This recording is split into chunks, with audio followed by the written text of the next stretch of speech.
What up, guys? Your boy Just King Zere. Welcome back to the Just King Zere podcast. And yeah, man, on this video, I'm gonna be talking about Nathi Mthethwa. So, Nathi Mthethwa has passed away. He committed suicide in Paris at a hotel. He jumped from the 22nd floor. Yeah, I'm gonna be talking about that. Anyways, before we get into it, don't forget to subscribe to the channel. Don't forget to subscribe to my YouTube channel so that the platform can grow and then we can do more stuff on this channel. There's a lot of more stuff we can do, but we do need that support base. You need that base, that 1K subscribers. Then I know that I can bring guests, I can do whatever. I can just, thank you guys for supporting the channels thus far. But yeah, we need to just a springboard, man. We need to push to the next level. Then we can get to the next. I can, feel comfortable to bring a podcast guest. So anyways, yeah, subscribe to my YouTube channel. Yeah, man. So let's get straight into it. Nathi Mthethwa, former police minister under Jacob Zuma, and then former minister of sports under Ramaphosa, and then he was now an ambassador for South Africa at Paris, at France. Sorry, So yeah, man. I didn't know much about the guy, but I do know that he was the one who was police minister during the whole Marikana situation. Under Jacob Zuma. And I do know as well that he was he was not liked very much. His job, his work was not liked very much by South Africans. And he was the same guy who said that we need to make a flag for, what do they call it, for like 22 million rands. To build a flag that to make a flag that can be seen all the way from space. Very, very weird stuff, you know what I'm saying? So as far as I know, when it comes to the corruption and all that, I've not seen too many stories, but I do know that there's some very, very bad moves, like the whole Marikana situation. That was a very, very horrible situation, It was a very, very horrible situation, that whole Marikana situation. And I don't think people, South African audience is very unforgiving, So if he was involved in these things that are being exposed right now at the Madlanga Commission, oh my God, then that's crazy, man. That is crazy. And if he unalived himself because of that, if he unalived himself because of he knew that he was going to be exposed at the Madlanga Commission, then that would be crazy. I don't know, man. I think it could even be cowardice, to tell the truth. Hey, greetings, Ralebza. I'm just shooting a video for you for my YouTube, I will host proper lives. Yeah, maybe after this one or maybe tomorrow or whatever. But for this one, I was just shooting a video for my YouTube so that I can go and post it. Cause hey, I haven't been having time to post, and so TikTok lives allows me to shoot much quicker and with smaller space. Then I can just upload on my YouTube. Yeah, so. If the guy unalived himself, Nathi Mthethwa, he unalived himself because of he's afraid of what's going to happen at the Madlanga Commission. The fact that he doesn't want to face the law, or at least answer for some of the things, then that would be very cowardice. I mean, living all that money, living all that lifestyle, leaving your wife. I mean, you're staying in France, you're everything's going well. Then you unalive yourself in such a painful way. Like you drop yourself from the 22nd floor. Wow. That is just, it's a crazy way to go out, man. I don't want to go out like that, man. Going out by your own hand. Just imagine falling down from the 22nd floor. Yo. Man, you die like a dog, man. Die like a dog, like on the streets. Getting licked by rats and all that stuff. Wow. Clearly the love of money, bro. Love of money is the root of all evil. If this is where it's gonna live, you're dying in a foreigner's country. Dying there in front of those white people and stuff. Just imagine the news reports and all those things. It doesn't make sense, guys. I don't want to lie.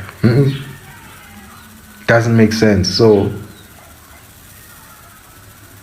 I wonder what the hell is gonna happen. Like, that means that this thing is really creating pressure. It's creating a lot of pressure for people. Some of these corrupt people are really feeling the pressure from this madam. It just makes me wonder, how deep does these crimes go? Because clearly right now, this just shows that the level of depth in this thing is gonna be one for the books, one that we can never ever forget. Like, I feel like we are having another Thabo Bester moment.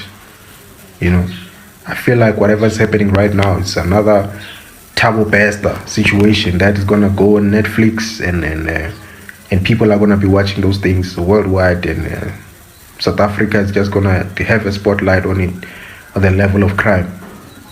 And honestly, as a South African, it's just messed up, man. It just shows you that things like this corruption and all these things, not doing things the right way, you're going to suffer for it at the end of the day. It may not be today, it may not be tomorrow, but you're going to suffer for it. You're not going to be celebrated. You're going to be on the wrong side of history. It's nice now when you're chowing, when you're doing all these things, but when it gets there, bro, it's not gonna be. Imagine you leave everything, all your big cars, everything. Your family now, they're just left shocked. I always say this, the people are always right, man. If you are at the top and whatever, make sure you are always on the right side of the people. Like, always have your ear on the ground. Don't go too far to the point where you are now a tyrant and an oppressor of people, or someone who is clearly doing things that are so conscienceless in such a way that you are actually oppressing. You are watching other people suffer and literally live their life in complete destruction, when you know that you can effect change. And then it's all about your stomach, greedy politics. I've seen that most of those people, like, it doesn't end well. So it just reminds me of some of the verses in the scriptures. The verses, they call, I just forgot the name, the scripture. It tells you that those who get ill-gotten riches will become like the dry hay. You know what I'm saying? Those who get ill-gotten riches, they will die like the grass that has been cut off, the hay. You know what they call hay? Haystack. A hay. You see how it becomes. It starts off as green grass. It starts off as green grass. Then you see it just become white, brown, white. It just, So they're saying people who get ill-gotten riches, they will end up like the hay. And then they say that, but the righteous, the righteous will fly high like eagles, and they will never tire. I'm going to repeat that. Those who get ill-gotten riches will die and become like the hay. But the righteous will fly high like eagles, and they will never tire. That's in the scriptures. So I just had to put that out, because when we're putting out this content, we have to make sure that we're speaking truths, man. We have to awaken people. I feel like people are not awakened to the verses, to the scriptures, because God talks about these things. God talks about the human nature of people and how people can literally become corrupt. So I feel like some people are just going to church, they're not being taught the real things. Some people are just ignorant, some people are just casting away the wisdoms, that have been given to them. So anyways, rest in peace to Nathi Mthethwa. Condolences to his family. Yeah, but I just think that it's a horrible way to go out, man. Very embarrassing way to go out. Man, you should be going out maybe, man, with your family nearby you, man, or maybe, you pass of natural causes, or you didn't do it to yourself, you didn't do it to yourself. It's better, but just jump from 2022. That building is tall, guys. 34 stories. 34 stories on that building. You jump to your death. You know what I'm saying? So we'll see what happens. But for me, I just think that this whole Popeye show that's happening in South Africa needs to end. This whole Popeye show, this corruption, it needs to end. It needs to end. People need to start doing things accordingly. People need to do things accordingly. You need to be competent, man. You need to be competent as a person, and make sure that whatever job you're doing, whatever, as a politician, whatever, it needs to stand the test of time. Otherwise, the people are going to call you out. But the thing that these politicians don't understand is that they rely on us. They rely on the people. They rely on how people see them. So if people don't see them the right way, trust me, you are not going to go out on the right side of history. You are not going to be on the right side of history. You're going to be on the bad side of history. You know what I'm saying? So, yeah, just a food for thought, man. There's not much we can say about this story. It's just our perspective. Who the guy was, what could be the cause, what's the way forward, what others can learn from this thing, and what's happening within the government systems. So, yeah, man. This kind of reminds me of that guy. Is it Steinhoff, whatever? I don't remember correct. The guy who unalived himself when the police were looking for him. You know what I'm saying? So, yeah, anyways, it's your boy Just King Zay signing out.